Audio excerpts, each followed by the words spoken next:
welcome back. So, in the last lecture towards the conclusion, I had started discussing the path integral for a point particle in a relativistic metric. We wrote down the action for the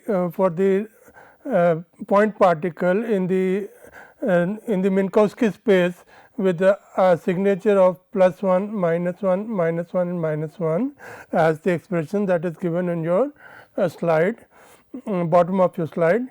And then we outlined the strategy that we are going to follow for the computation of the path integral.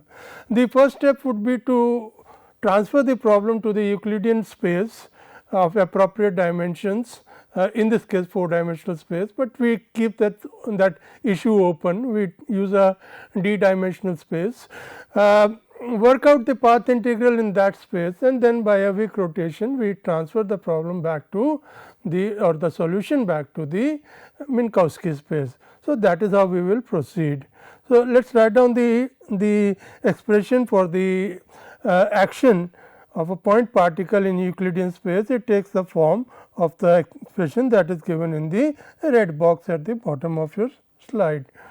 Now, we introduce a lattice structure, we introduce discretization as is usually the case, and we have been following that prescription in a lot of cases that we have investigated during the progress of this course. So, we introduce a lattice of points in this d-dimensional space. The uniform lattice spacing we assume to be epsilon. So, we shall progress to the continuum scenario or the continuum limit with the limit epsilon tending to 0. So, we start with working out the path integral, that is g in Euclidean space g e in this particular discretized space time. To obtain a finite answer to our problem, we will of course need a normalization constant, and we define the normalization constant in such a way that this Euclidean the left hand side here gives you the continuum path integral, the right hand side gives you the discretized path integral. So, we introduce this factor here and we write the expression in the form which is given in the green box. We make a summation over the paths in the continuum limit defined by the limit, as I told you, epsilon tending to 0, the lattice spacing approaching 0 or infinitesimal lattice spacing with a normalization constant attached to our path integral. Now, we please note we are designating coordinates in Euclidean space with a subscript of E. So, wherever E appears it implies that we are working in Euclidean space. Now, because of translational invariance, the path integral must depend only on the difference x e2 minus x e1, and in other words we have the freedom to choose the origin, which we do as the coordinate x e1 as the origin we choose, and we choose an arbitrary point for the purpose of development of the framework as x e2 as epsilon r, where r is an arbitrary point on the lattice, arbitrary node on the lattice with the coordinates n1, n and nd, and epsilon of course as I mentioned is the lattice spacing. Now, C n r is the number of paths of length n epsilon, of length, please note this, it is not r epsilon, it is n epsilon, where n can be any number. So, we are covering all the possible paths which can start from the origin and join the point under reference, that is the point with coordinates r epsilon or r in the lattice framework, discretized framework. These are the lengths of the paths joining the origin, various paths, not single path, various paths, each will have a different value of n naturally, and they join the origin to the point under reference which has coordinates which is designated as point r. Each of these coordinates or each of these paths rather, each of these paths which I mentioned earlier, these paths which are of length n epsilon will contribute a term exponential minus mu e into n epsilon. This is the equivalent of e to the power minus is that we have, e to the power is that we have in the conventional path integral that we have been dealing with. So, this is exponential, because you would recall that mu epsilon is the term which will transform itself to the mass of the particle when we move from the discrete version to the continuous version. So, mu epsilon represents the mass and n epsilon represents the length of the path. So, exponential minus mu epsilon into n epsilon or minus mu epsilon n epsilon is in a sense the action, and exponential of this is the weight factor attached to each path, or a path which is represented by n epsilon, which has a length of n epsilon in the summation of the path integral, or in the formation of the path integral, constitution of the path integral. So, this is the weight of each path that goes into the path integral. So, we can write this we can write our path integral as, because n epsilon is the number of paths of length n epsilon, C n r is the number of paths of length n epsilon. So, we multiply this whole expression by C n r, and this is what we, and this we sum over all possible values of n, and we get the value of the path integral. Let me repeat. N epsilon is the path of length n epsilon that joins the origin to the point r. It is weighted by the mass and then exponentiated. We get the weight factor that goes into the path integral. So, exponential minus mu epsilon n epsilon is the weight factor that goes into the path integral, and because there are C n r paths of length n epsilon joining the origin to the point r, therefore, this whole thing represents paths of length n epsilon which contribute to the path integral, and to get the total path integral we have to integrate or do a summation with respect to all the values of n, all the possible values of n. So, that is how the scheme operates. From combinatorics we can or we have this conclusion, we have this result, we have borrowed it from combinatorics. F to the power n is equal to this expression, that is the red box, which is further equal to the expression in the blue box. So, this is a very important equation which we are going to use for further development. The second part is quite straightforward. You simply expand e to the power I k r in terms of the cosines, and you in this expression e to the power I k e 1 plus e to the power minus I k e 1 upon 2 gives you cosine k e 1, and similarly you have cosine plus cosine k e 2 plus cosine. So, that part is quite straightforward, the rest is from the combinatorics. Now comes the important part. Now, from above we have got this expression, that is the path integral is given by the summation C n r exponential minus mu epsilon into n epsilon. Remember, just to recapitulate, n epsilon is the length of the path joining from the origin to the point r. C n r is the number of such paths which have length n epsilon, which join the origin to the point r. Each of them is and therefore, the action becomes minus mu epsilon n epsilon, and the exponential of that is my weight factor multiplied by number of paths summed over all possible values of n gives me the total value of the paths integral. Now, we multiply both sides of this expression by exponential I k e dot r. Multiplying both sides with this expression, we get the expression that is here on the right hand side. We introduce this exponential I k r summation n 0 to infinity. This is what this expression we have multiplied both sides. So, we get this expression on the right hand side. Now, this first part exponential I k e r C n r, this expression gives you have seen this expression earlier in the previous slide. this is nothing but this expression in the blue box, summation C n r exponential I k r, and this is equal to f to the power n. So, let us use this result here, and on using this result I get f n exponential, and the rest of the term I retain as it is. What is the rest of the term? Exponential minus mu epsilon into n epsilon, which is retained as it is. And this can obviously be written as f exponential minus mu epsilon into epsilon to the power n. Now, this is a geometric series, clearly a geometric series, and we can write it in the form of a summation of a geometric series, which is given in the green box. So, you see this expression is summation of a geometric series. So, we can write this as the summation of a geometric series in the form a upon 1 minus common ratio. So, that is what we have here.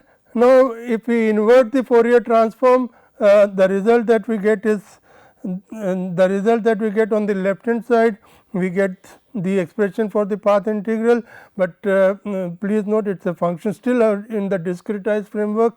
Therefore, we have written it as a function of r and epsilon, and on the right hand side we introduce the Fourier transform variable k in Euclidean space, and we write the entire thing as the integral with respect to d-dimensional integral with respect to k e. This is the integral in Fourier space, transform space. So, a bit of simplification here, we have simply replaced, if you look at it carefully, we have replaced this expression f with 2 summation cos k e j. Where has this come from? Let us have a look at it. It has come from here, this expression C n r exponential minus I k r, and if you look at this first expression, f to the power n is equal to 2 cos this expression to the power n, and that gives me f is equal to 2 cos summation cos f is equal to summation I am sorry, f is equal to 2 summation cos k g. So, we have got this this result. We have got this result here, we have got this expression here up to here in the green box. Now, let us move forward. Now, from here we convert back to physical scales.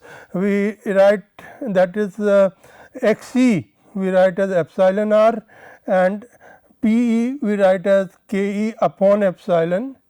P e we write as k e epsilon. We are transforming from this wave vector to the momentum, and that is precisely what is happening here. On shifting the variables, on transferring the variables, we get the expression that is given in the green box here, simply transforming the variables, nothing else. And so far this is an exact result on the lattice. This is a discretized version of the path integral. We still have not taken the limit epsilon tending to 0, but we now have to do that. We now have to transform this problem from a discretized lattice framework to a continuum framework, to a continuous underlying space time, and for that purpose we need to take the limit epsilon tending to 0, but at the same time we need to keep the limit finite, otherwise it becomes a redundant exercise. So, how do we do it? And that is our next step. We introduce certain expressions.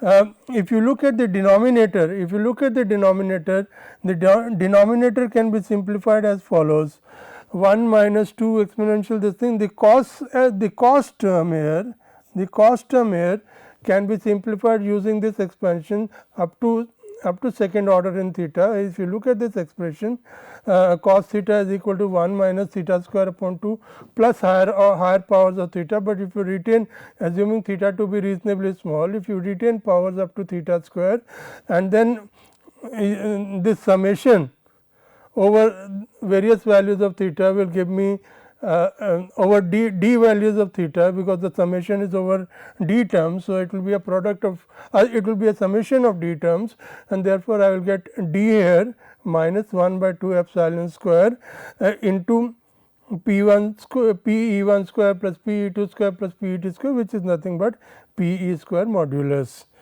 So, that is the simplification that we have done here. Right. Now, further simplification can be done by taking this expression outside the brackets, epsilon square exponential minus mu epsilon into epsilon you take outside the bracket, and you have the rest of the term within the bracket, and that is what we have done here, and we carry it forward. Now, so the denominator works out to this expression. Substituting this expression for the denominator in our Fourier transformed path integral, in our expression for G e x c epsilon. Now, we are back in x coordinate space. So, G e x c epsilon, what we get is this expression, where this expression means, let us call it expression 1. We get expression 1, but where we have introduced two quantities A and B, A epsilon and B epsilon, both are functions of epsilon naturally, that is the lattice constant which will be later taken to 0, where B epsilon turns out to be this quantity, which is, let us say, this is expression number 2, and this quantity is A epsilon, this is expression number 3. So, to reiterate, we are simply manipulating the algebra, the expressions in terms of the algebra, rewriting it in a format which is compatible for taking limits. We write it in the form of this expression number 1, where this now p square plus this whole expression is now taken as the b epsilon term, and we have an a epsilon correspondingly appearing in the numerator when we simplify this. When we substitute b epsilon according to 2 in equation number let us call it 4. When I substitute b epsilon in equation number 4, b epsilon as per equation number 2 in equation number 4, I get a certain expression on the in the numerator, which I term as a epsilon. That is what I have done. So, a bit of simplification, bit of notational convenience for the purpose of taking the limit, that is what gives me equation number 1. Now, for the purpose of taking the continuum limit, we need to take the limit epsilon tends to 0 with some kind of a normalization, which we already identified as nr epsilon. How we proceed to take the limits?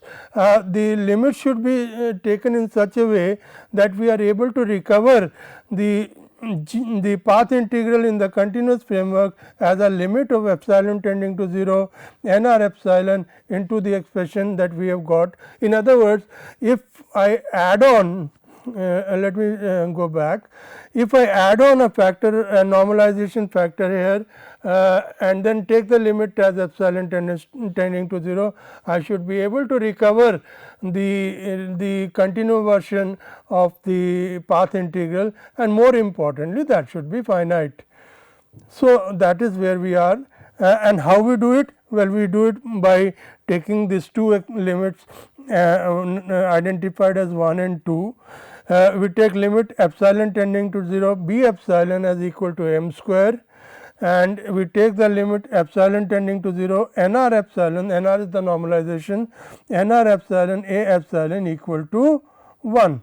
So, these are two limits which we identify as or we impose, so that we get a precise or a workable expression for the propagator or for the path integral. So, when we take over these limits, these are some results that arise on the basis of these two assumptions or these two parameters being introduced. We get mu epsilon is equal to 1 upon epsilon, approximately equal to 1 upon epsilon log of 2d on making certain first order approximations. And similarly, from the second condition, we get nr epsilon is equal to 1 upon 2d epsilon to the power d upon 2, again by using the previous expression for mu and introducing certain approximations. So, having put these having got these expressions, we can write the path integral in the given path integral in the continuous framework as limit epsilon tending to 0, the path integral in the Euclidean framework together with the normalization we have nr epsilon a epsilon equal to 1, we have b epsilon equal to m square. We make these substitutions and we get the result that is in the bottom expression of your slide, which is the Euclidean momentum space propagator, Euclidean momentum space path integral. So, having done this now, we have already identified this as the continuous space or the continuum path integral by definition, and therefore, our continuum path integral in Euclidean space, please note this part, we have not transformed to Minkowski space yet, in Euclidean space works out to the expression which is given in the right bottom of your slide. So, this is where we are now. Now, we simplify this expression further, we carry out the integral or part of the integral at least, we write 1 upon p square plus m square as an integral over lambda in this expression. In other words, let me move to the next slide where I have explained this. You see, if I work out this integral exponential minus lambda x d lambda integrated between 0 and infinity, what I get is 1 upon x. So, using this expression, using this methodology or using this trick, I write G E in the form, or I write this expression 1 upon p square plus m square in the form of an integral using exponential of introducing a parameter lambda and writing it as exponential minus lambda into p square plus lambda square. So, that is precisely what we have done here. We have introduced exponential minus lambda, m square is here, the p square factor is here in the second integral, exponential minus lambda square into m square plus p square. These m square and p square have been split up, the m square has been retained with the lambda integral, the p square has been retained with the p integral. The second integral is clearly Gaussian, it can be integrated explicitly. You do the explicit integration and you get the expression which is here in the bottom equation of your slide of this slide. The bottom equation is obtained after doing this Gaussian integral, and the lambda integral still remains. Now, what we you see, now we are literally through with the obtaining of the expression for the path integral in Euclidean space. Of course, if you take d equal to 4 for the 4 dimensional space which is relevant to us, we get this normalization factor of 1 upon 16 pi square, and the rest of it is also is what it is. Now, to move from the Minkowski to move from the Euclidean space to the Minkowski space or the Lorentzian space with this signature that we have been working in, we write x e square as minus of t e square minus x square. In other words, we write x e square as minus of t e square. Please note this is modulus of x e square. So, modulus of x e square we write as minus of t e square minus x square, and set lambda is equal to iota into s. On making these substitutions, what I get is x e square is equal to x square because of this minus sign I get x square minus t square, and the lambda becomes I s. I have substituted that here. The lambda square d lambda 1 upon lambda square d lambda becomes 1 upon x square d s with a negative sign, and we get this expression for the path integral in Minkowski space.